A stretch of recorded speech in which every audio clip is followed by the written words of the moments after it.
Pak Ino nih, si Adi di DPR malam ini. Ya, balik ditekan tua gak? Itu sering. Baik, terima kasih. Sebelum saya sampai pada jawaban yang poinnya adalah pertanggungjawaban DPRD hari ini terhadap pertanyaan Imran, Adi, Jemludin, tapi saya kembali ke poin penting dari pertemuan malam hari ini, peran orang muda. Saya senang bahwa teman-teman menyadari bahwa ada sesuatu yang dikoreksi dari hasil demokrasi kita. Dan koreksi terhadap hasil demokrasi itu adalah tanggung jawab orang muda. Itulah penting kenapa Pak Egar, Pak Iron, dan teman-teman malam hari ini mengangkat tema peran pemuda dalam pemilu 2024. Saya sebetulnya ingin tema ini jauh lebih luas. Jadi jangan bicara tentang peran pemuda di 2024, tapi peran pemuda dalam politik. Kalau kita bicara tentang peran pemuda dalam politik, dan saya akan minta pada panitia untuk ruangnya dibuka lebih luas, lalu kesempatan diberi sebebas-bebasnya untuk kita bicara. Tapi oke lah, kita sudah ada dalam situasi ini. Saya cuma mengatakan begini, teman-teman. Ada 30 DPRD, ada bupati yang terpilih hari ini, termasuk saya. Itu adalah hasil dari pilihan teman-teman. Saya mau kasih catatan penting untuk kita.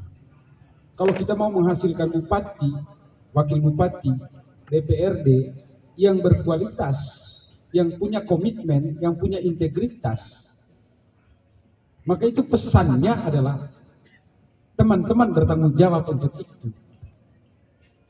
Di mana-mana saya omong, saya sayangkan ketika orang-orang muda yang tadi di awal saya sudah bilang bahwa orang muda itu diidentikan dengan orang-orang yang punya idealisme. Di awal tadi saya sudah omong, orang muda adalah orang-orang yang dianggap sebagai orang yang punya idealisme. Tetapi sangat disayangkan ketika orang-orang muda hari ini justru terjebak dalam pragmatisme politik. Apa itu pragmatisme politik? Kita bisa sederhanakan pakai bahasa di TC Lembor na pilih kau aku apandaku. Maka kalau orang-orang muda menjadi pelopor dari pragmatisme ini, inilah hasilnya yang kita saksikan hari-hari ini dan hari-hari kemarin adalah hasil dari dukungan orang-orang muda terhadap pragmatisme politik. Yang kita bayangkan sebagai orang-orang idealis, orang-orang muda itu harus firm, harus komit, harus teguh pada prinsip memilih orang berkualitas. Kualitas garis miring punya kompetensi.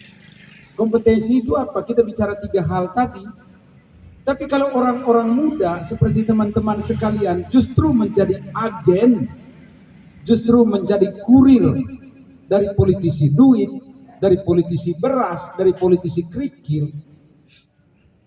Ya Pak Imran, Pak Adi, Pak Jeludin, Anda sudah omong bahwa DPR kok bertugas untuk dirinya, DPR kok bertugas untuk keluarganya. Karena pragmatisme itu bagian dari transaksi dalam hidup politik. Ketika Anda sebagai orang muda terjebak dalam pragmatisme politik, dalam politik transaksional, maka jangan berharap orang yang Anda utus berpikir tentang kepentingan umum. Jangan pernah berharap. Terakhir dia akan bilang, karena Pak Imran yang mengutus saya, dan Pak Imran kemarin saya buat dengan jelas KW Suampulun Siliburu, KW Suampulun Silisiru. Terakhir saya berpikir untuk Suampulun. Sekali lagi, ini catatan kritis untuk kita orang muda. Kalau Inopeni tidak peduli, saya lama aktivis di LSM saya. Dulu kita berharap orang-orang muda punya idealisme. Tapi hari-hari ini orang-orang muda terjebak dalam pragmatis. Aku tim sukses Pak, tapi SK kontra aku. Aku tim sukses Pak, tapi gitu dah. Saudara saya Imran juga, misalnya misal, kaino, aku tim sukses di kerja irigasi aku dia. Ini yang jadi soal teman-teman. Jadi kalau orang muda seperti kita juga punya cara yang sama, mau orang baru seperti Pak Frans, tapi kalau pendekatannya sama seperti itu, sama saja.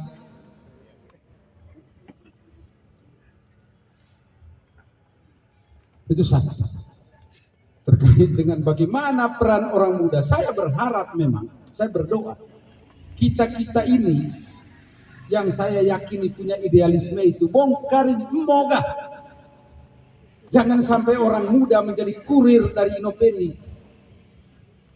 Malah saya yang pakai Om Imran, malah saya yang pakai Om Adi, malah saya yang pakai Pak Jaludin untuk KBK Suampulun lawa Benteng Deba. Kali pisalah itu pasaran. Kan sedih, terus terang. Sedih kalau teman-teman punya ijazah di tangan kiri, tapi di tangan kanan saya punya envelope gitu. Kan sedih. Kita punya cita-cita yang sama. Usia saya boleh 50 tahun. Tapi idealisme masih sama. Saya ingin orang-orang muda keluar dari persoalan-persoalan seperti itu. Jangan sampai orang-orang muda menjadi kurirnya Inopeni yang adalah caleg. Besok minta Om Jaludin KBK Suampulun lah apa? Lah Benteng Deba. Pas bisa pasaran lah itu. Kalau teman-teman terjebak pada kondisi itu, jangan berharap jalan itu baik. Jangan berharap jembatan itu baik. Terakhir kemana saya buat? Karena lemai beo tadoda ya sudah. Pokok pikiran saya lebih banyak berlebeu. Ini catatan kritis pertama untuk kita orang muda. Makanya tadi saya bilang, saya senang malam hari ini orang-orang muda. Semoga ini live ya. Jadi semoga orang-orang muda mulai cerdas dengan hal seperti ini. Di awal tadi saya bilang, saya mau memang tema politik kita hari ini adalah politik untuk masa depan. Masa depan itu berarti kita berjuang untuk gagasan kita, untuk orang-orang muda ke depan. Saya sudah bilang bahwa masa depan itu bicara waktu dan bicara orang. Siapa orang masa depan? Adalah kita. Tapi kalau kita orang muda mulai bunuh masa depan kita hari ini dengan menjadi bagian dari politik pragmatis, maka selesai kita punya masa depan. Satu. Yang kedua, maksudnya tema yang kedua dari pertanyaan tiga saudara saya, Pak Imran, Pak Adi, kan catatan apakah guna mewah DPR dalam undang-undang tentang pemerintah daerah. Kalau kita bicara tata negara, Pak Stefan, bicara tentang trias politika, itu ada eksekutif, legislatif, yudikatif. Di legislatif itu DPR, Manggervan. Tapi begitu bicara eksekutif, mulai dari presiden, terakhir itu sampai di DPRD, itu artinya kita ada di garis itu. Maka karena itu dalam undang-undang pemerintah daerah disebut eksekutif dan DPRD adalah unsur penyelenggara pemerintahan daerah. Karena itu kalau Pak Imran menikmati hot mix hari ini sampai ke pasar, itu peran DPRD.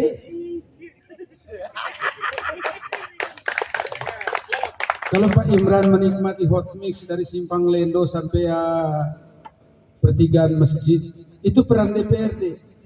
Karena keputusan atas APBD itu adalah keputusan bersama Bupati dengan DPRD sebagai unsur penyelenggara pemerintahan daerah. Tapi kenapa ke Benteng Deba belum Joneng sampai Nangodere belum selesai, teman-teman? Jumlah jalan yang harus diurus oleh kabupaten ini kurang lebih 1.600 sampai 1.700 km yang harus menjadi tanggung jawab pemerintah daerah. Tapi anggaran belanja belanja jalan. Itu ya rata-rata setiap tahun antara 100 sampai dengan 150 miliar. Kalau bagi dengan 1.700, mungkin kalau dibawa ke kilometer, tiap ruas itu hanya bisa 2 kilometer. Sehingga yang terjadi hari ini adalah ambil 2 kilometer dari Komodo, ambil 2 kilometer dari Kubus, ambil 2 kilometer dari Doso, buat dulu yang Kreweng. Lewat Kakor makanya, ya? Sebagai contoh. Dia lewat Kakor itu konsekuensi saja, karena memang jalurnya lewat itu. Itu kalau nomenklaturnya kemarin Daleng, Lalong, Reweng mungkin lain lagi. Tapi kebetulan memang nomenklaturnya Reweng, Kakor ya terpaksa harus dari Kakor ke Reweng. Demikian juga ke saya punya kampung Rangga Perang Beci. Tidak bisa 2 meter dari Rangga sampai Balombor tiba-tiba lompat ke Beci, tidak bisa, harus tembus dulu ke Perang toh. Dari situ nanti baru ke sana.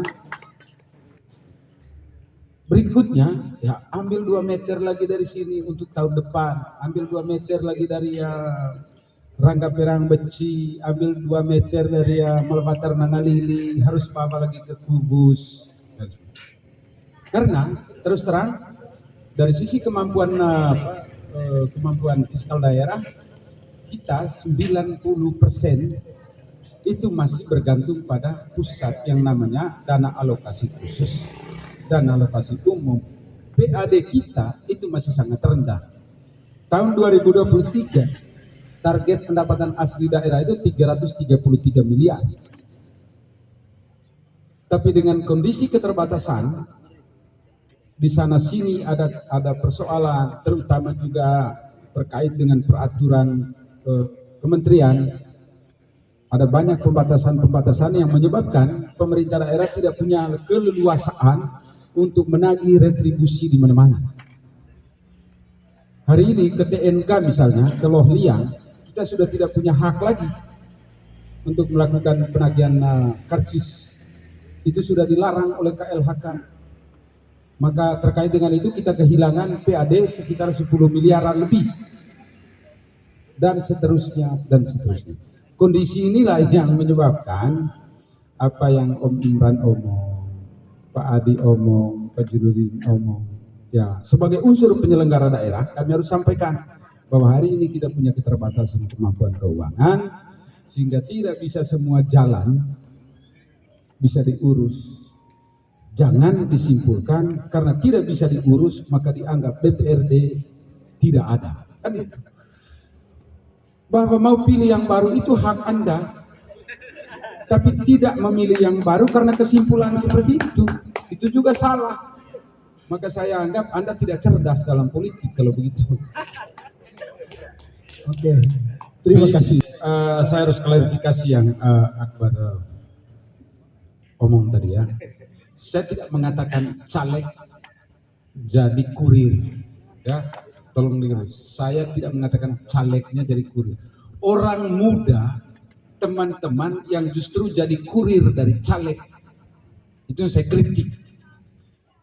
Kalau kita punya komitmen bahwa orang muda punya keinginan untuk merubah bagaimana politik kita ke depan, jangan sampai orang muda yang jadi kurir. Kurirnya siapa? Kurirnya saya. Jerai tela kungo sili nanga bere, kabe kesuampulun sili kali 500. Yang saya kritik itu supaya pemilu 2024 kita hasilkan legislatif atau bupati atau presiden yang memang punya kompetensi, yang punya kapasitas diri yang cukup. Bagaimana menilai kapasitasnya? Itulah gunanya pertemuan-pertemuan seperti ini. Itulah gunanya caleg datang dari kampung ke kampung memberikan pendidikan politik. Itulah gunanya caleg, calon bupati, calon presiden datang dari tempat ke tempat, omong tentang politik itu seperti apa. Bukan hanya tiba-tiba terima envelopnya, tidak pernah datang orangnya, tidak pernah dengar omongnya, tiba-tiba duitnya muncul. Jadi sekali lagi, Desa Akbar, Saya tidak mengatakan caleg jadi kurir, tapi kita yang jadi teman-teman yang justru jadi kurir dari caleg, termasuk saya misalnya. Tiba-tiba saya minta Om Imran, bisa datang perlu dia sini. Itu. Jadi itu poin saya tadi. Jadi saya mengajak kita semua mulai hari ini. Kan saya bilang pemimpin itu butuh kompetensi. Kompetensi itu bicara 3 hal, knowledge, skill, attitude. Pengetahuannya harus cukup, keterampilannya bagus. Kalau bicara DPR, keterampilannya apa ya? Keterampilannya untuk omong kan? Skillnya untuk omong. Kalau kita anggap dia tidak bisa omong, kalaupun dia bisa omong, pengetahuannya tidak cukup, wakil tidak bagus, saya jangan pilih, termasuk Inopeni. Kalau tidak ada itu 3 dalam diri saya, jangan Pak Frans Roden. Oleh itu ampo Inebaya betadakwa Ibu Magdalena, dia bilang harus pilih perempuan. Tapi kalau juga 3 itu tidak ada di antara kami, termasuk Pak Stef, jangan bikin rusak ini Manggarai Barat. Jangan pilih Inopeni. Kalau tidak ada itu 3 itu. Nah, tugas teman-teman sebagai orang muda, nilai. Sekali lagi, mungkin ini sekaligus sebagai closing statement. Sekali lagi pesan saya termasuk menjawab semua. Orang muda punya kapasitas yang cukup untuk menilai kompetensi dari semua orang yang mau menjadi calon pemimpin. Entah itu bupati, entah itu DPR, entah itu kepala desa, entah itu presiden. Orang muda punya kompetensi, punya kapasitas yang cukup untuk menilai calon mana yang layak. Terakhir, terkait dengan apa tadi pertanyaan, apa gagasan teman-teman? Kisah demi calon bupati aku Diego, saya akan ngomong bagaimana caranya mengentas kemiskinan, bagaimana caranya mengentas pengangguran. Angka pengangguran Manggarai Barat hari ini 4,2%, naik dari 2,8 di 2 tahun lalu. Itu gara-gara COVID dan sebagainya. Kalau saya calon presiden hari ini saya bilang begini caranya. Tapi karena saya hanya calon DPR, tugas DPR itu hanya ada 3. Bersama pemerintah menyepakati anggaran, bersama pemerintah membuat peraturan yang namanya peraturan daerah, kemudian yang terakhir fungsi pengawasan. Secara filosofis, kenapa DPR punya fungsi pengawasan? Karena DPR harus menjadi orang pertama yang tidak boleh percaya pada pemerintah. Karena itu dia dilekatkan dengan fungsi yang namanya pengawasan. Secara filosofis begitu. Sehingga kalau teman tanya bagaimana mengatasi pengangguran, bom calon presiden, kan mau geogra, saya akan cerita. Tapi pesannya jelas. DPR dan Bupati sebagai unsur penyelenggara pemerintahan termasuk bertanggung jawab untuk itu. Kita punya RPJMD, Rencana Pembangunan Jangka Menengah Daerah, yang diusulkan oleh Bupati dan disetujui oleh DPRD. Di dalam Rencana Pembangunan Jangka Menengah Daerah itu melalui program-program yang kita buat, yang disetujui oleh DPR, yang sudah diusulkan oleh pemerintah melalui visi Mabar Bangkit, Mabar Mantap, tentu salah satu targetnya adalah mengurangi angka pengangguran. Sekali lagi, terkait dengan tema kita malam hari ini, peran pemuda pada pemilu 2024 bagi saya sebagai closing. 1. Jadilah sebagai orang muda yang memfilter lahirnya politisi-politisi pragmatis. Menjadi pemimpin di Manggarai Barat harus orang muda yang pilih mana yang punya kompetensi. Kalau Inopeni tidak punya kompetensi, asik pilih.